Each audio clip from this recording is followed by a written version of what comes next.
எவ்வளவு நேரம் sir? Sir கொஞ்சம் வெயிட் பண்ணுங்க சார். நேரத்தை வெயிட் பண்ணி பிரதர் ஸ்கேன்லாம் கொஞ்சம் முன்னாடி போய் பண்ணுங்க சார். எவ்வளவு நேரம் ஆகிட்டு இருப்பீங்க? என்னண்ணே எவ்வளோ ரூபாய்க்கு சார்? 100 ரூபாய்க்கு போடுங்க ஜீரோ பார்த்துக்கோங்க சார். சார். அதை பார்க்கறதுலாம் டைம் இல்லை, சீக்கிரம் போடுங்க சார். பெட்ரோல் போடுறப்ப ஜீரோ பார்க்க சொல்றது நீங்க ஏமாறாம இருக்கணும் தான். எல்லா பம்பளையும் ஏமாத்தாருங்க. நம்பகத்துக்கு தான் ஜீரோலாம் பாருன்றீங்க. இது பக்கத்தில் மட்டும் இப்போ என்ன ஆகுது? சீக்கிரம் போடுங்க சார். நீங்க இருக்கிற டென்ஷன்ல ஏன் ஜீரோ பார்க்க சொல்றோம்னா சொன்னாலாம் புரியாது. இருங்க உங்களுக்கு செஞ்சே காமிக்கிறேன். செஞ்சு காமிக்கிறீங்களா? அண்ணே வாங்கண்ணே. சார் இந்த மிஷினில் எவ்வளோ ரூபாய் டைப் பண்ணுறோமோ அவ்வளோ ரூபாய் தான் பெட்ரோல் போட முடியும். இப்போ நீங்கள் 100 ரூபாய் கேட்டிங்களா? அண்ணே 100 ரூபாய் டைப் பண்ணுங்கண்ணே. போடுங்க 100 ரூபாய்க்கு. அவ்வளோ 100 வந்துருச்சா? ஆட்டோமேட்டிக்காக ஆஃப் ஆயிரும். சரிங்களா? இப்போ இதுவே கண்ணை வச்சுருங்கண்ணே.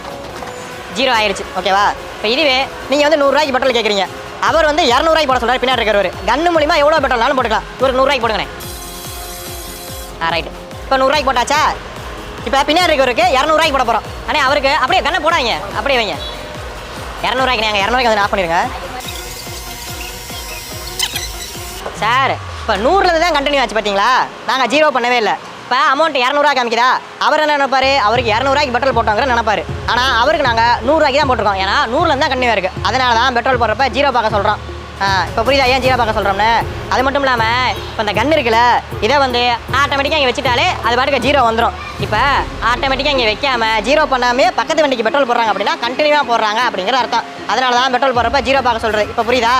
அதெல்லாம் புரியுது. ஆனால் இப்போ மாட்டிவிங்க பாருங்க. இப்போ அவர் எனக்கு போடும்போது வந்து பார்த்தீங்கன்னா பெட்ரோல் போட்டு ஆட்டோமேட்டிக்காக லாக் போட்டார். அவர் பாட்டு கை எடுத்தார், பெட்ரோல் கரெக்டாக வந்துச்சு. ஆனால் இப்போ இது அவருக்கு போடும்போது பார்த்தீங்கன்னா கடைசி வரைக்கும் கையிலே தான் போட்டுட்டு இருந்தார். ஆட்டோமேட்டிக் லாக் எடுத்தே போல. அப்போ பெட்ரோல் திருடுறீங்கன்னு அர்த்தம். எது பெட்ரோலை திருடுறாங்களா? ஹலோ என்ன ஏமாத்த பார்க்குறீங்களா சார்?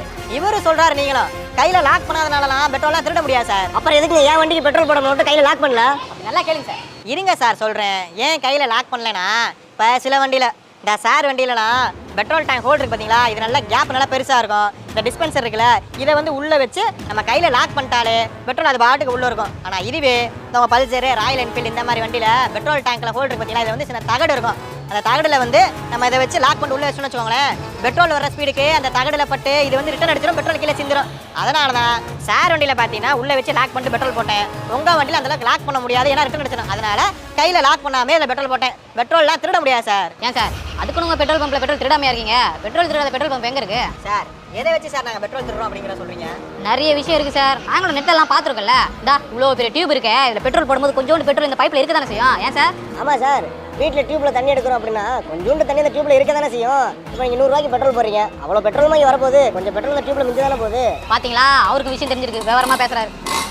அப்படி கிடையாது சார். பின்ன எப்படி சார்? இந்த டியூபோட அளவை பொறுத்து இதில் பெட்ரோல் இருந்துக்கிட்டே இருக்கும். சில டியூப்பில் 2.5 லிட்டர் பெட்ரோல் இருக்கும், சில டியூப்பில் 1.5 லிட்டர் பெட்ரோல் இருக்கும். இப்போ நீங்கள் 100 ரூபாய்க்கு பெட்ரோல் போட சொல்கிறீங்கன்னா நான் 100 ரூபா அமௌண்ட்டை டைப் பண்ணிட்டு இந்த டிஸ்பென்சர் வச்சு நான் பெட்ரோல் போடுறேன்னு வச்சுக்கோங்களேன். இந்த டியூப்பில் இருக்க 100 ரூபா பெட்ரோல் உங்கள்லேருந்து ஃபுல்லாகிடும். அதுக்கப்புறம் டியூப் காலியாக இதுலேருந்து பெட்ரோல் வந்து இந்த டியூப்பில் ஃபுல் ஆகிட்டே இருக்கும். அதான் விஷயம். உங்களுக்கு போடுற பெட்ரோலில் கொஞ்சம் பெட்ரோல் அந்த டியூப்பில் நிற்காது சார், புரிஞ்சுக்கோங்க.